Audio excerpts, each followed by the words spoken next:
Hello, my name is Melanie Wesley, and welcome to the Salon Social Podcast. On today's episode, we are joined by Kashana Hale, owner of Beauty by Kash and the CEO of Be Wealthy. In this conversation, Kash discusses her journey in the beauty industry and the importance of focusing on healthy hair and wellness. She emphasizes the connection between internal health and external appearance and how she helps her clients address scalp issues and hair loss. Kash also highlights the importance of diet and lifestyle in maintaining a healthy head of hair, particularly for women going through menopause. I share my personal experience with Graves' disease and the dietary changes I made to improve my health in this conversation. Kash shares her personal experience of transitioning to a plant-based diet and the positive impact it had on her hair and her overall health. We emphasize the holistic approach to healthcare, including nutrition, exercise, sleep, meditation, and your mental well-being. We also highlight the importance of hairstylists creating a positive and nurturing environment for their clients and the direct connection between diet, lifestyle, and healthy hair. Kash is more than just a hairstylist. She is also a wellness coach, personal trainer, certified hair loss specialist, and a mindfulness teacher. I hope you can find key takeaways from my conversation with Kash, and I am forever grateful to you for lending me your ear. Until next time, be good, be true, be you. Hello. My name is Melanie Wesley. I am your salon experience consultant. Welcome to the Salon Social Podcast. Kashana Hale is the owner of Beauty by Kash and CEO of Be Wealthy. I love that, how you spelled it. Bewellthy. Be Wealthy. Kashana is a U.S. Army veteran, certified hair loss specialist, love it, master cosmetologist, working in the Grant Park, Atlanta area. She graduated from the Veda Institute Atlanta in 2009, and I did too. Go Veda! Where hair care became her passion. She specializes in hair and scalp analysis and healthy hair care. I love that because, we'll get into it later, but I just love that you're focusing on healthy hair and not just the look, you know what I mean? So later on, you obtained your certification as a wellness coach in 2019. While she was working in the salon, she knew she wanted to help women not only with their hair, but also their internal state, spiritually, mentally, emotionally, and physically. In 2022, she obtained her certification as a mindfulness teacher and a personal trainer. You are just Black women just doing all the things. I love it. She recently obtained her emotional intelligence certification and is training to be a postpartum doula. She provides one-on-one emotional support, helping women process their emotions and cope with life's changes. Postpartum doula care is for families with newborn.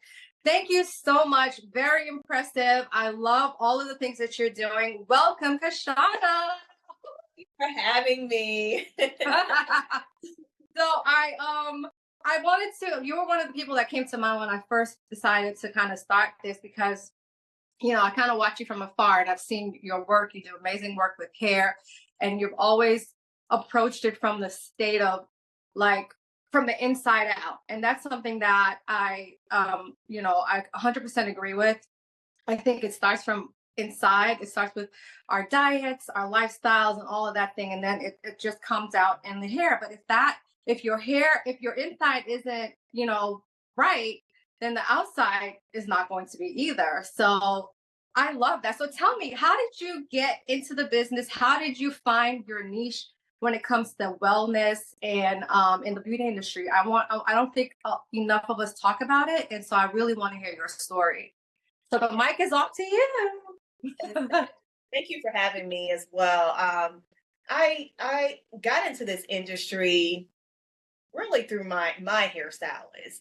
And I feel like being surrounded by other hairstyles, I felt like I was a baby in the industry because I started at 28. Some people started in high school and, or was an apprentice and things like that. Yeah. of that nature. And so just talking to my hairstylist, and I think I was in nursing school and I wasn't doing well. I was going through a divorce. It was just a lot of things. And so I just kind of flunked out of school. Yeah. And my hairstylist was like, I think Yeah. a good hairstylist, like behind the chair. And I was like, I don't think I want to do that. I said, I feel as the medical field was calling me because I wanted to serve, I wanted to give back. I wanted to, Mhm. and did not see doing hair as helping people at that time. And Right. and so, of course, I always kept my hair done, even going to the hairstylist or even just at home, I would keep it up. And so, and I would do my niece's hair maybe on the side or whatever. And so Mhm. I finally checked into Aveda and looked into it and it fell in love, just fell in love. Yes. Um, and also, I end up becoming like the class president. Like, they needed a president for the thing. So I end up becoming all these things. And I'm like, wait a minute, what is this? Have So gotten it's almost like it chose you. Like it was like, no, this is where you need to come. This is the path. You're still going to serve, but you're going to do it through this ministry. I also feel like being 28, I felt like I needed to be doing something. Like it wasn't like I was just like I've gone to college, I was in the military and still working at different places, but I was still trying to find something. I'm like, okay, I'm about to be 30. I have to find a career, and so Yeah. just going to Beta, and I think I was just so focused. Like they was like, oh, would you like to be class president? Oh, would you like to do this? And I was like, well, okay, what is it? Yeah. They sure that they saw the leadership in you. Yeah, I was just determined. And then coming from a divorce, so I was almost like I was starting over in life. Okay. Um, and so I felt accomplished once I graduated and, passed the test. And yeah, I've been in this industry for 15 years now. So I think God definitely took me through all of that and like I said, I didn't see doing hair as helping people. And now I'm helping all these women in so many different areas. So I'm just excited about it. I love that. I mean, you obviously you're a born leader because people see that in you. That's why you hit all those accolades while you were in school, even when you didn't even think that's the path that you were supposed to go now. But because it chose you, and then your leadership skills showed up, and then I'm sure you did amazingly well at Aveda. And I too fell in love with Aveda's their what they believe in. Like they really believe in holistic health and wellness, and it's not just doing hair, you know what I mean? It's more of like a full body experience. Like how they teach you about the hand massages and all of the things, and so I love that. That's what attracted me to Aveda, because it spoke to me in that way. So like once you graduated and then you started doing hair, like when did the wellness part of it come into play? Like how did you find that there was a direct connection between hair and health? Like how did you get into that? Um, I it was years later. It was years later. Okay. At the time, when you first, at least for me, when I first graduated, I just wanted clients. Like that was the only thing, No. and of course, Beta, like you said, taught us this holistic approach. So I knew my first salon was Fido based. So I'm not sure if you're familiar with Fido products. No, please educate me. Yeah, well, Fido is a product line. I think it's PHYTO, and it's Okay. my first salon, that's all they used. So it was like I was coming from a beta, which that's all they used. And they had a shampoo for dry, itchy. They had a shampoo for moisture. They had a shampoo, for a beta. So Fido, same thing. They had a shampoo for whatever you were going through. So we had to do a consultation. And from the consultation, it led us to what shampoo we were going to use on that client. So that was a great transition Oh from yeah. at the same time, I don't think I still understood like the connection between the internal and the external. I was just like, Yeah. oh, it's healthy, the outside is healthy and your scalp looks clean. And I think once it was 2014 to be to now that I'm thinking about it, I started having experiences of my own. We can talk about it Mhm. later or whatever, but I had my own issues with going into menopause early and things of that nature.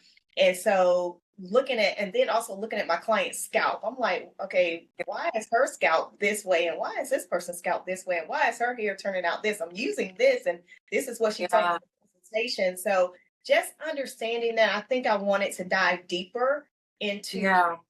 hair care and the internal aspect and what causes scalp issues, because I'm like, it's not coming from the sky. I mean, it can be environmental, but I'm like, Right. it can be something internal. And so once I started studying the hair and the scalp, and I got certified, I was like, oh, because I've actually had clients who would hair would start falling out, Oh, just yeah. and what one client in particular I can remember, she just had a baby. And it's funny how it's all full circle. And she had relaxed hair.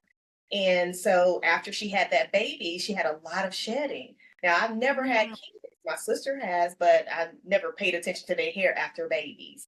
And so I thought, I'm like, oh my God, let's stop getting relaxers. Let's take you natural. But it was still shedding. And I'm like, what yeah. with your hair? Then after taking a class, well, it's postpartum hair loss and the body is imbalanced and you're getting all these things during the baby, and the body is stressed and it's going to cause this hair loss. So once I started Yeah. getting into all of that, then it went further as far as like, people on medication, and I know we'll get into it, and things of that nature, the diseases and the sickness and the internal aspect. And then I just found that so fascinating that how now it's more than the actual external, it's more of Yeah. internal. Sure. External. Absolutely. I love the approach that you're taking with just your career, because not every stylist will take the time to really dive into the why of things happening, but a good hairstylist will do that, because you want to equip your clients with everything possible to make sure that they have a healthy hair journey.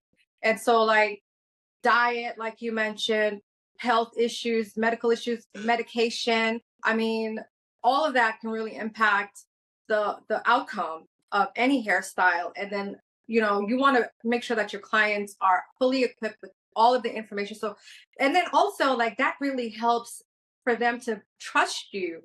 And then they come to you and they're like, you know what? She really does care about my hair. It's not just a transaction. She's really trying to figure out and get to the bottom of the problems that I'm having. And so that's one way to really build trust and retention. So I love your approach in that way. And I know your clients absolutely love you for that, because how many times have you seen a client come in the salon, and not everyone's gonna feel comfortable to express everything that's going on with themselves, like especially with medication.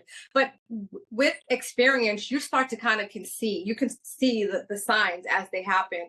And a good stylist will be like, okay, something's going on right now. Your hair's thinning. We got to look into this. What's your diet like? What's your routine, your exercise routine?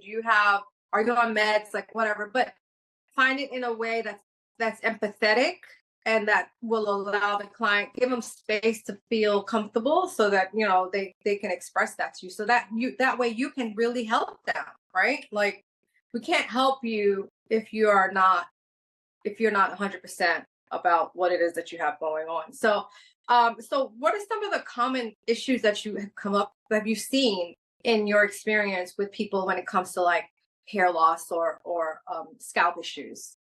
um I think stress is a major one Oh lately. my god. I Woof. think, yes, but lately stress, and I feel like people. I'm in my 40s, and so people of my age group, we're going through menopause now.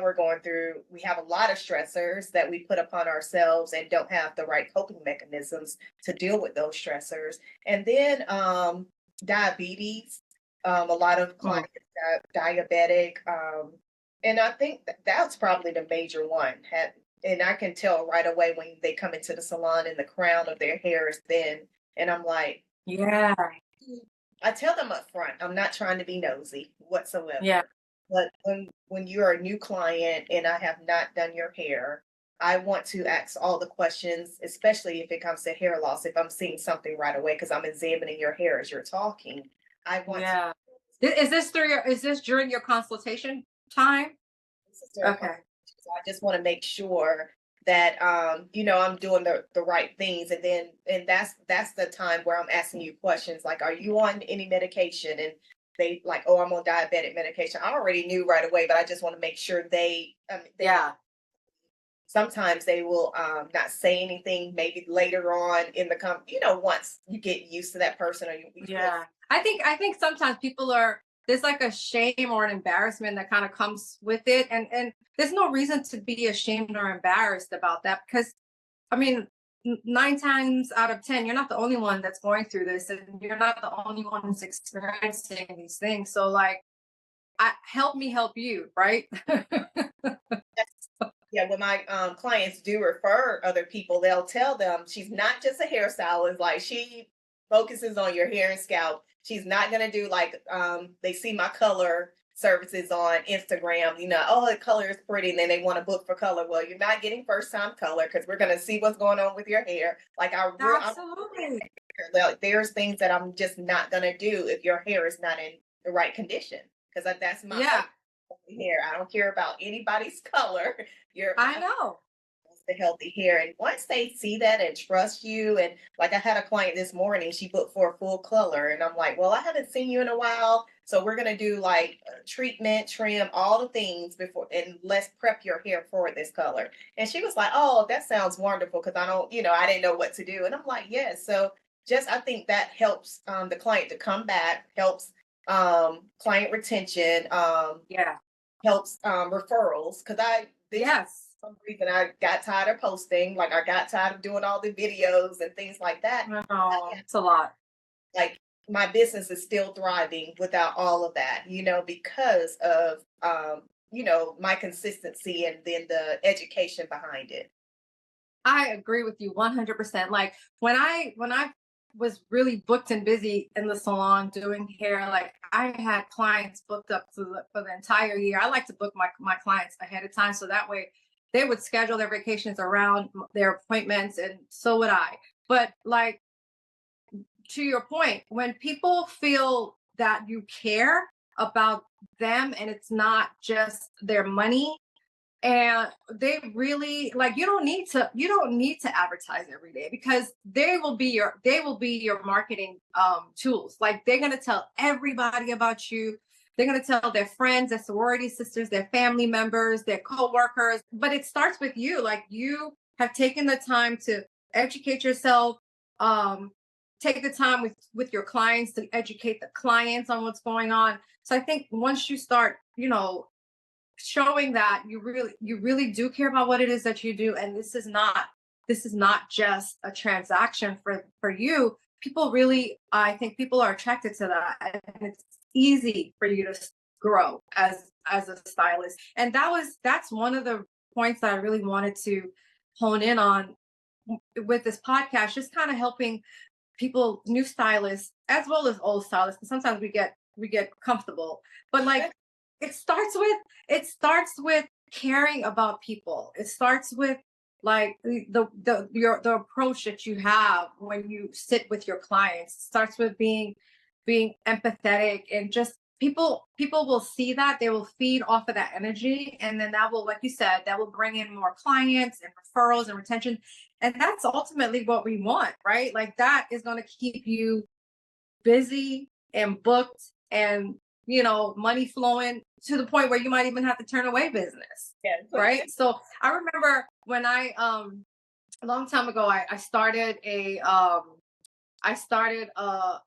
client appreciation thing. I only did it one time, but it was like a client appreciation thing, and it was called Healthy Hair, Healthy Living. And we had people come in. We had a speaker talk about natural ways to like ways to eat healthier. We had a juicing section where people would go and juice, and then we had all different kinds of veggies and nuts and all that, and then the benefits that it would help, that the benefits it had on your body and as it relates to your hair. So I'm like right there with you. And so I just love that you're doing that. And so unfortunately in our industry, it's kind of looked at as if like that was, you're a hairstylist. Oh, that must have been what you fell into, or that must have been because something else didn't work out. But like our job is so much more, right? It's so much more. It's so much more. I mean, it can literally change a person's life. You know what I mean? And so I think that we need to like really focus on the importance of people like you and I in society, the importance of hairstylists, because we're more than just, yeah, we have the skill to do your hair, but it's way beyond that, right? It's way beyond that. So when it comes to like nutrition, like how important would you say that diet is to having a healthy head of hair? Like when it comes to the things that we eat. Yeah, I talk to lately. I have been talking to my clients a lot. I feel I mentioned earlier that I went into menopause early, and so Hmm. and now I'm 44. And going into menopause early had me. I had to change my diet. I had to really change my lifestyle. So I went plant based. I took meat out of my diet, dairy out of my diet, and strictly went plant. No seafood because people are like, did you eat seafood? Well, that's meat. So I had Yeah.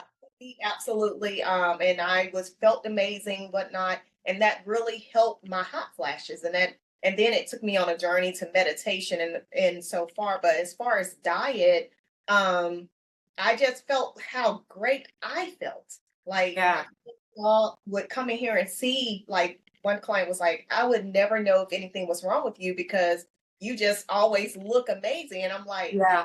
well, you knew what diet and exercise would do to your body to help you wake up and feel amazing. And so throughout the years, I have been educating clients and through social media on the importance of diet and exercise. Now, I'm not sending or just a lifestyle change, not I Hmm.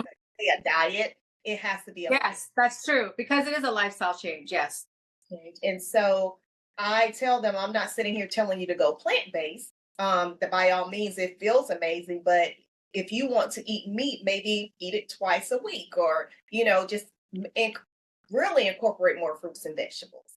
I For mean, sure. I've seen people who don't like vegetables or don't like fruit, and I'm like, wow, those are all the nutrients that you need for your body, Yes. and why you're having these scalp issues or having these hair issues, or just understanding like if you're sleep deprived, if you're tired all the time, that can affect your hair as well. And Mhm. then that goes also back to the diet, back to your lifestyle.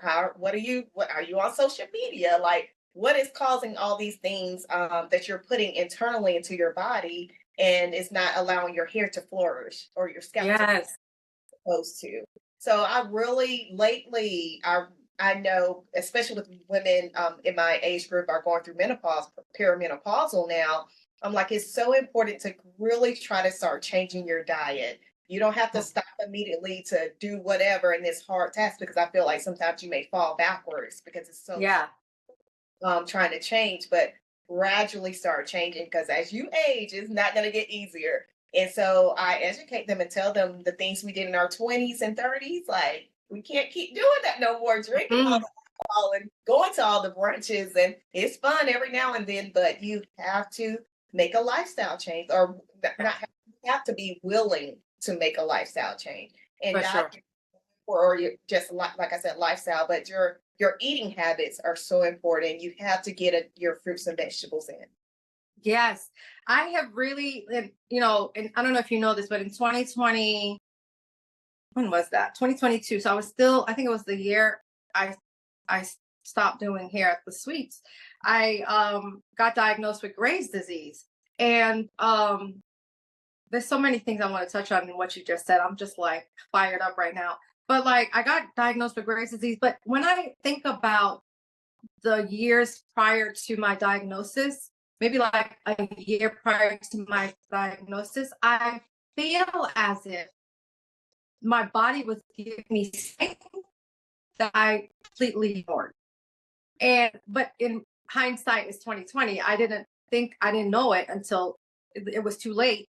And so you don't want to wait till the point where you have an actual issue that you cannot get rid of to make those changes. And to your point, when as we age, it's harder for us to eat and do the things that we did at in our 20s and 30s, because our bodies are changing. And so with our bodies changing, we also have to accommodate those changes through diet and exercise and those sort of things. So I'm not I'm not there with the exercise. I do my walking, but I'm gonna be honest with myself. Like it's a mental thing. Like I got to get my mind together. But the diet I got down packed. So I really had to make a lifestyle change once I got diagnosed with Graves' disease. So Graves' disease is overactive thyroid issues.